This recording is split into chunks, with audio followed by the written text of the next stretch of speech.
You're listening to Lighthouse Conversations, brought to you by Lighthouse Haven, a spiritual home for your awakening soul.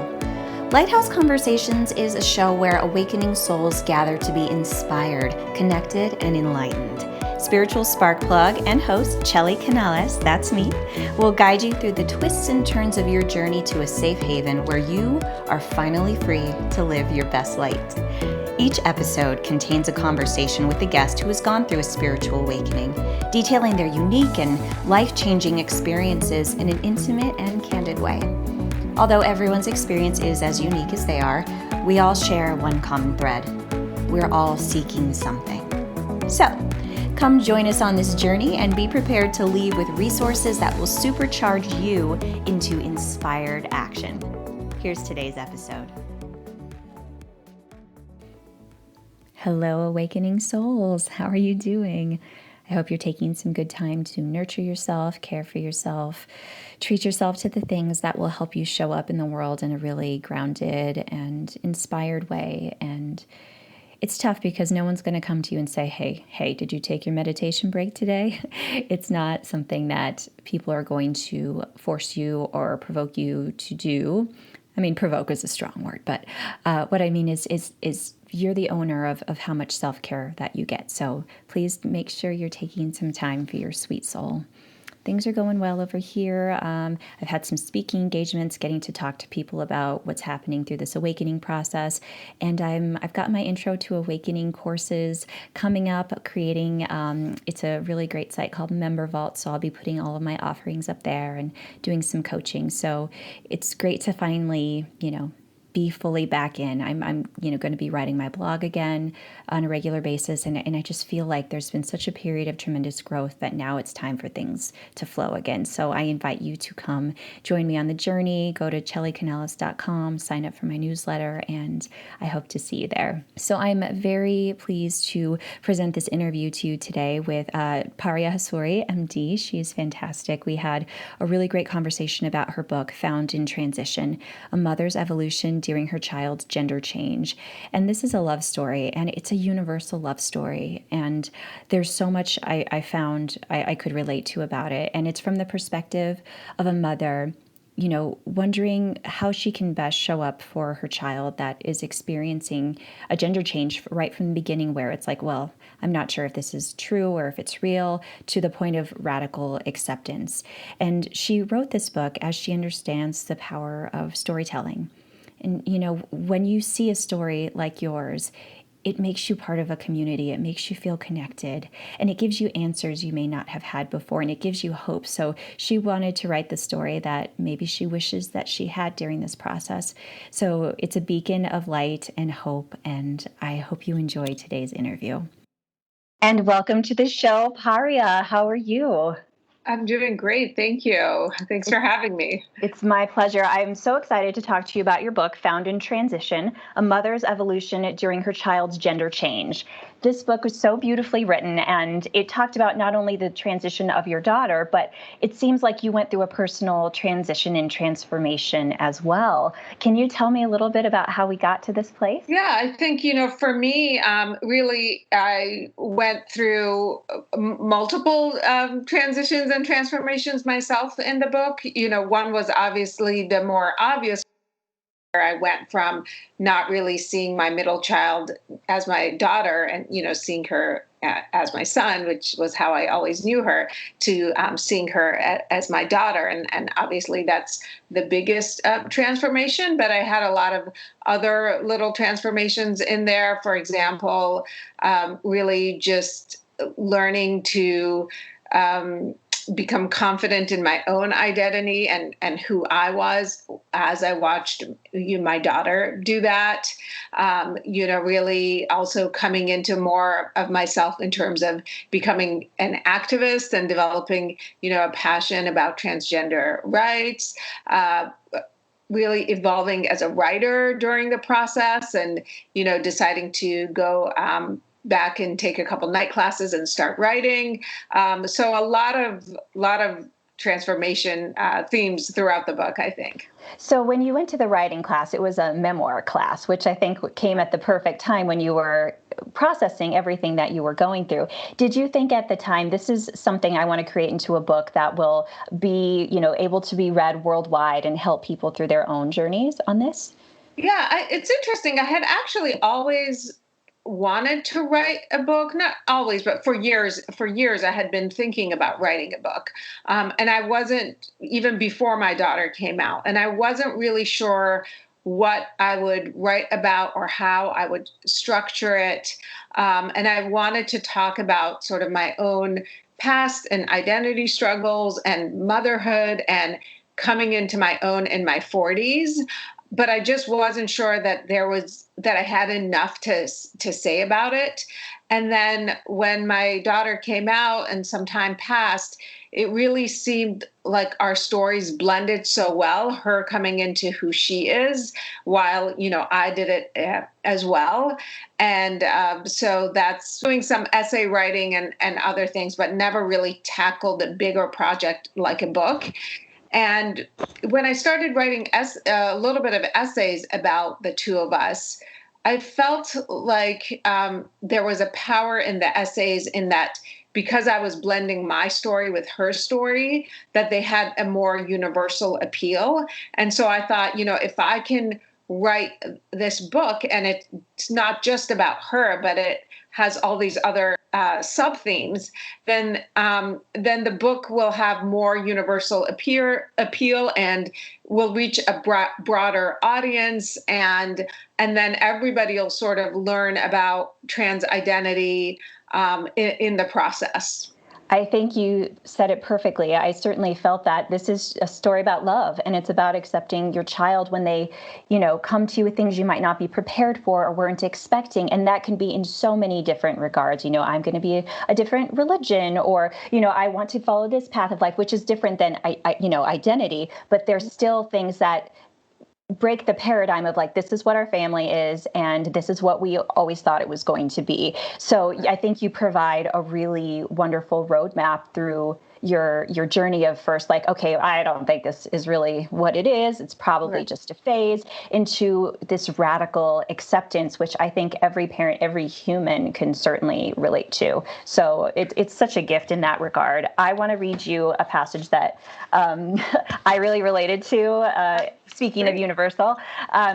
So you speak about, feeling as an outsider as a child, Iranian American, the child of immigrants, being one of the brown kids at school. Trust me, I get it. I went through the bullying. I had all the things that made me feel certainly like, oh, by the way, you can be here, but we're not sure that you're one of us type feeling.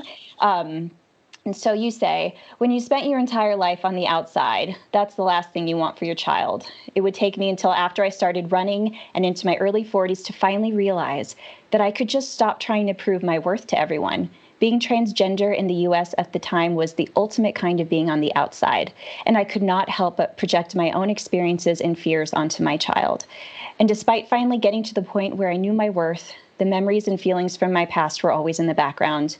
When you are a plate that has been shattered and glued back together, the cracks and chips always remain a permanent reminder of the past. Talk to me a little bit about how carrying that baggage from your childhood played a part in going through this acceptance process, because you want to be loving and supportive, but you also have spent all of your children's lives wanting to protect them from being on the outside and having them be accepted. Yeah, that's exactly right. I grew up feeling like an outsider always, and I sort of carried that with me into adulthood. No matter what I accomplished, I always still felt a need to sort of prove myself. And I think the last thing you want for your child is to be an outsider. And when your child comes out as trans, you sort of project all your own negative experiences from your childhood and lonely teen years onto your child, and you really worry about how they're gonna how they're gonna fit in. Are they gonna make friends? Are they gonna find people? Are they gonna be alone? Are they gonna be bullied? Are they gonna be safe? I mean, Right. safety. And so I think, but then, it came to a point where I realized that all this fear and worry that was sort of hovering and creating all this noise inside my head was preventing me from seeing who she actually is, and being able to love who she is and support who she is, because I just had so much fear and noise in my head. And so it just got to a point where I realized that I had to turn the volume down on that, and not project all my negative experience onto her, and to be optimistic and hope that the universe was going to see her as she is, and treat her differently, and that she would have a different experience than I did. And I think once I decided to kind of open my mind and be more positive, and not look at everything from behind like a veil of fear, things really did change for both of us. I mean, she began to really thrive, and then as I saw her thrive, I couldn't help but realize that I couldn't hold on to any insecurities that I had myself, and that I had to let that go.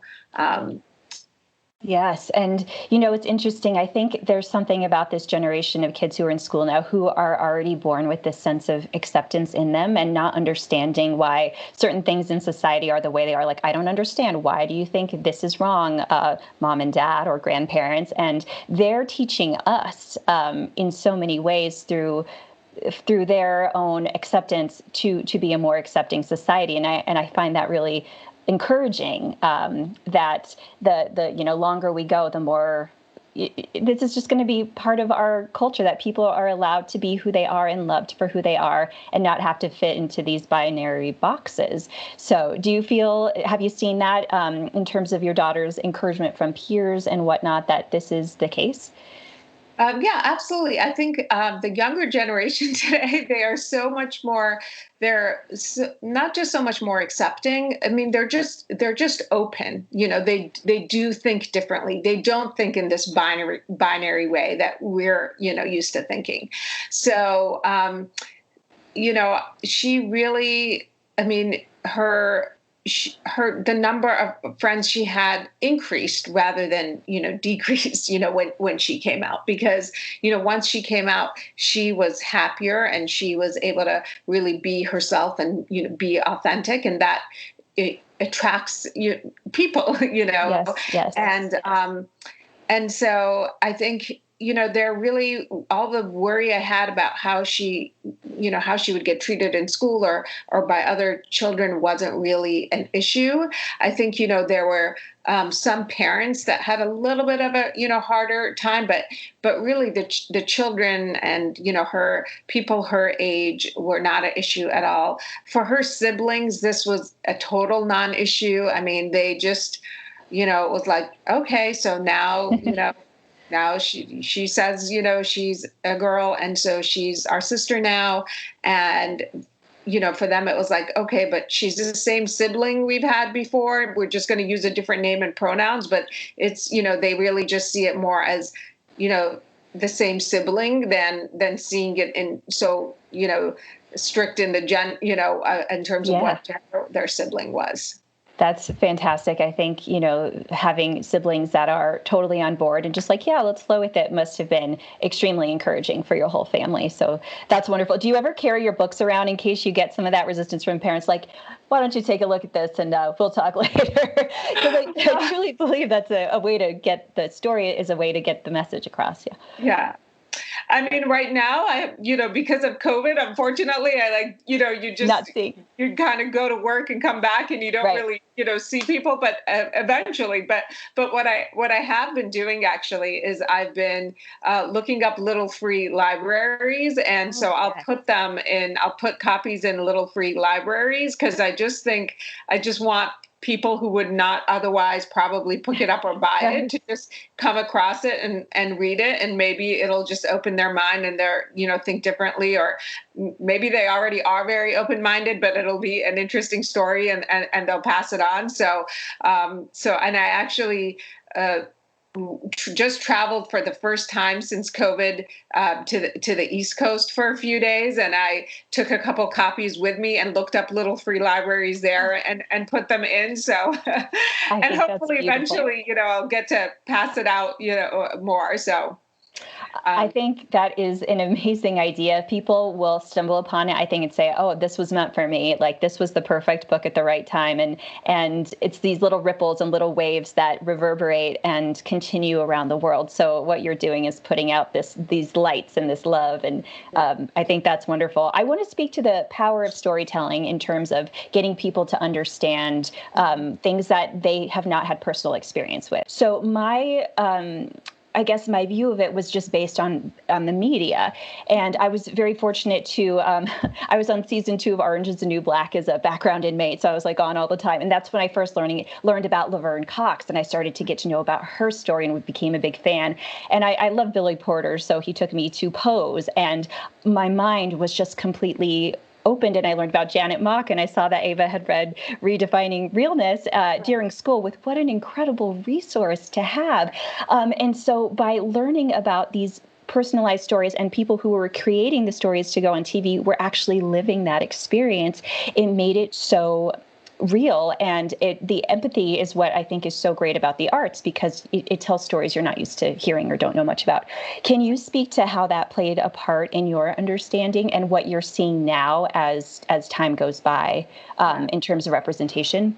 Yeah, I mean, I think exactly what you said. The power of storytelling is why I wanted to write our story, because I remember, I talk about an incident in the book where I watched this moth scene of this other mother of a trans kid, who tells her story, and I see my future self in her, and it's a really pivotal moment for me.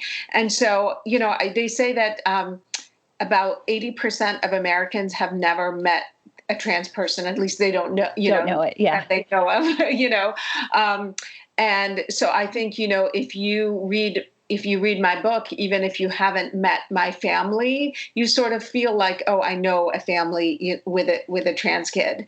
And I think, Laverne Cox, so when Ava came out, I didn't know anybody trans either. And I'm living in Los Angeles. I'm very close to West Hollywood, which has a big LGBT community.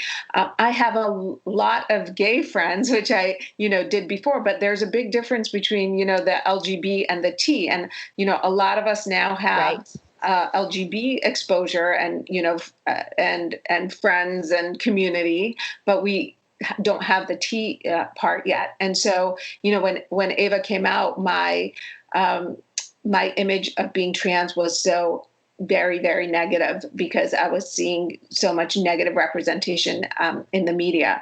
But just in really just in the last couple of years, this is changing so much, which is so exciting to see, whether, it's shows like Pose, or there was just a show on Hulu called First Day, which is just a show. It's like a little mini 4-episode thing about a 12-year-old. I think it's a 12-year-old, or it's a middle school, a girl in middle school who's trans, and the actress playing is trans as well. And it's such a positive, great little, show. And Laverne Cox did a documentary called Disclosure, where she, goes and shows how negative the trans representation has been in the media, and how it needs to change. And really, that's all changing in the last couple of years. So I think storytelling is so powerful, and it really, because, when you read somebody's story, or watch a documentary on them, or, you feel like you personally know them, even if you don't. Particularly, I think with memoir, you really feel like you personally know this person. And so then, if there's legislation coming up that's trying to take away healthcare rights from Right. transgender people, you're going to feel like, well, wait a second, why shouldn't that person's kid have the same healthcare rights that my kid has? Or why shouldn't that person's kid get to, be on the girls' soccer team in high school if that's where she feels, like she belongs?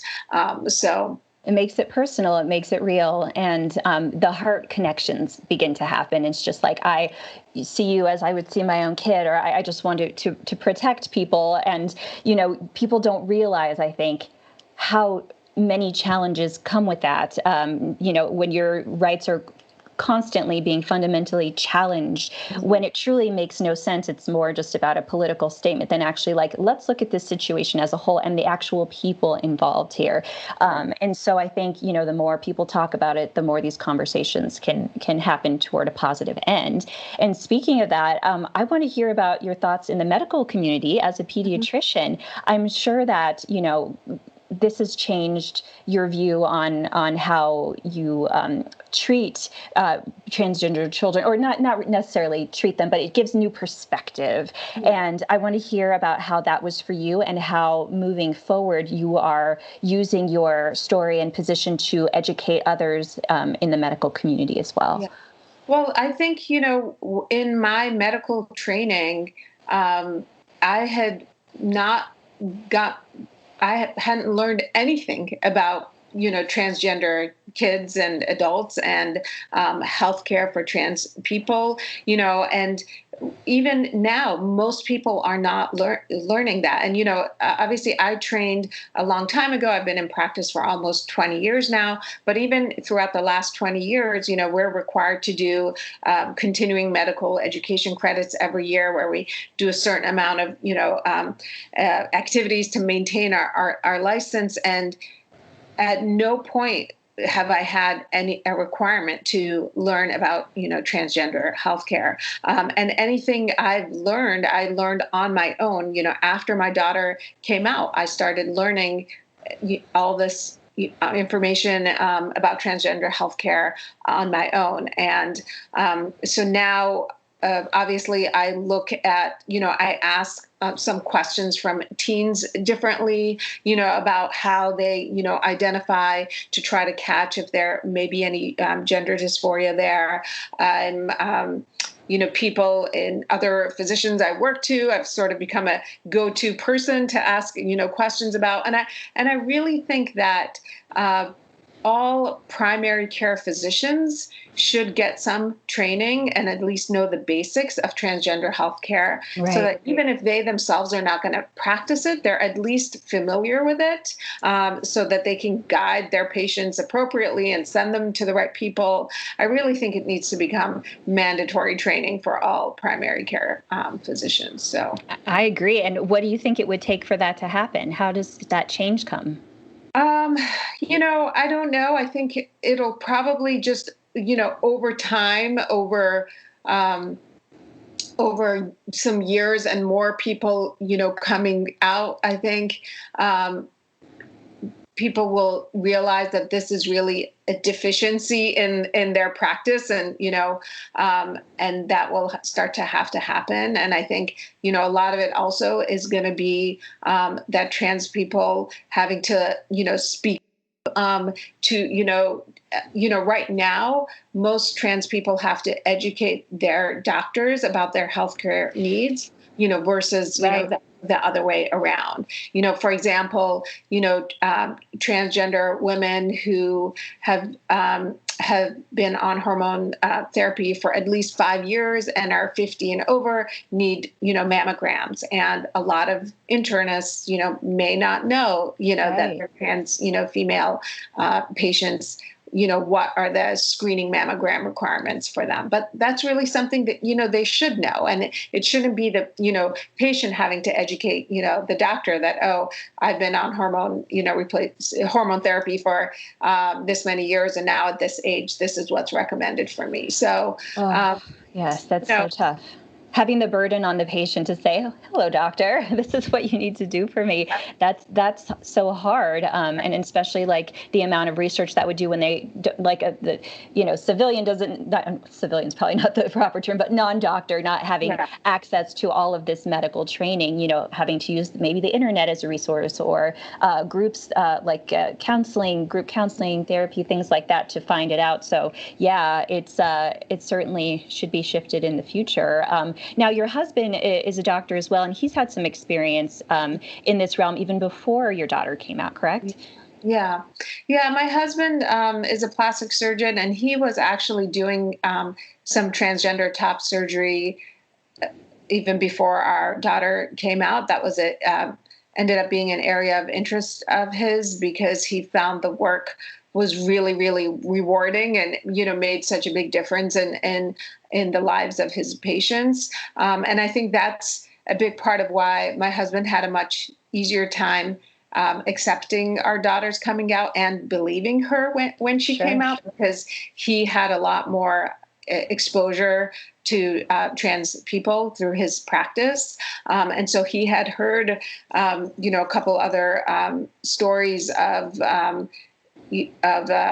trans people who hadn't presented like early in childhood and had come out, later. And so that definitely helped him in terms of just accepting our daughter sooner and being more open-minded about it. So yes, and everybody's on their own journey about it, of course. And I think you were so honest about the process that you went through. I mean, it's very vulnerable, to put yourself in a position where you're sharing those things. How did it feel to say it out loud, knowing that it was going to be out there for the world? Yeah, it was really it's hard because I think I say things that are hard to admit. I mean, I made a lot of mistakes. I had a lot of grief, and there is this sort of idea that since you're not losing a child, you shouldn't be grieving. Right. And I think a lot of parents of trans kids and young adults feel like they're not allowed to say that they are, grieving or having feelings of grief because, they haven't lost a child. Their child is just, a different person, or has a different identity than what they thought. So it was hard to be brutally honest about how difficult this was for me. But I felt like this was sort of what I needed to read when my daughter came out. I wanted to show that you can be at this point of complete grief and despair, and you can come out, on the other side of it, evolving, thriving with your child. So I wanted to show that no matter how bad it might first feel to you, when your child comes out, that you can, you can do this. You will do this. If you support your kid and open your mind, you will thrive and change as well. And I feel that when people use their voice, not only by telling your truth, many people heal, you also become a beacon of sorts for a community to form around you. Have you found that to be the case as well? Like the Washington Post article and, New York Times, your voice has been featured. And I think more and more so with this book, it will be even in greater amounts. Have you had any outreach from people who have been moved or touched by this? Yeah, I'm getting emails on a daily basis from parents who are in this exact scenario, where their children have recently come out to them, either children or young adults, and the emails are just so moving, and over and over the emails thank me for, for writing this and sharing this story. Because most of them, the parents are saying it was as if I could have written this. All the things you stated is exactly how I felt. And I'm also getting a lot of from parents whose kids may have come out earlier and are farther along in this, saying sort of, thank you for showing people that we don't make these decisions about our children lightly. I think there's a little bit of an impression, maybe people, they sometimes see you being very positive and supporting your child, and sometimes they mistake that with your kid came to you and you were like, okay, sure, let's just medically transition. And that and that as if you're making these decisions lightly, kind of thing. And so I get a lot of thank you for showing people how much we struggle with these decisions that we're making for our children, and that even though on the outside we love and support our children, there has been an internal struggle. We're not making these decisions lightly, about the future of our children. So yes, I'm going to order a pizza tonight and let's transition my child. Sure. right. Like, no, this is a decision that takes so much careful thought and planning. And it's not only between the parents, it's honoring the child. And those are interesting power dynamics because you want your child to have that, independence of saying, like, this is me and I know this is me, and then but I also am your parent. So there's so many things so many details you probably never imagined until you're going through it. So this book has like an incredible roadmap for people, whether it's the same story or not. There's so many lessons and gifts here. If you were to share one thing with the community out there who is experiencing something similar to you, who might be in the middle of it or the really difficult parts of it, what could you share as your wisdom and guidance? Yeah, I mean, I would say I would say don't underestimate your capacity to evolve, and that what you right now may seem like the hardest thing and the worst thing that you're going through can actually end up being an incredibly enriching experience, if you just open your mind and your heart. So don't underestimate your capacity to evolve. I think, I start the book, where I'm ironing her dress and sort of praying to the universe that, one day I will look at her and see her as my daughter and not always look at her as the son that I lost, and I didn't think I would get to a point where I would just see her as my daughter, not the daughter who used to be my son. And I got there. When I look at her, I don't see our son. I don't see my transgender daughter. I just see my daughter. And if I could get there, anyone out there who's going through this, if they open their heart and mind, they can get there as well. That's very powerful. Thank you for sharing that. Your book is available anywhere you can buy books, I imagine, Amazon, Yes. Barnes & Noble, all that good stuff. How else can people learn more about you and your work? I have a website, pariahassouri.com. So I post some articles there and some links to podcasts, and they can also subscribe to get my newsletter there. And I'm pretty active on Instagram at LA Paria, and on Twitter at Paria Hassouri, less on Twitter, but more on Instagram and my website. People can email me through my website. I answer every single email that comes in through my website so far. Yeah. That's great. Everyone should check it out. And one more question. What do you see 5 years down the line from now? What do you envision is happening in your life?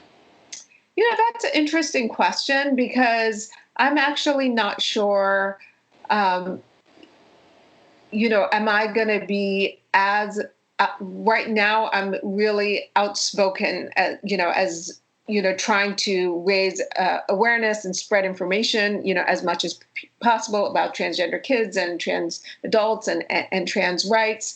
And so I'm actually not sure if in 5 years I'll be doing it to this degree or if I'll be doing it more or less. Because I think, we go through phases in our life where what is happening is sort of what we follow. And if you'd asked me 5 years ago if I would be sitting here today, I would have said absolutely impossible, because I would have said I don't have a trans kid, and in just 3 years everything changed for me. So I'm not really sure where I'll be in 5 years. I know that I have learned that I have gotten so much better at handling things, as they come and taking things, day by day. And if 5 years from now, this is still where I need to use my voice, then that's what I will do.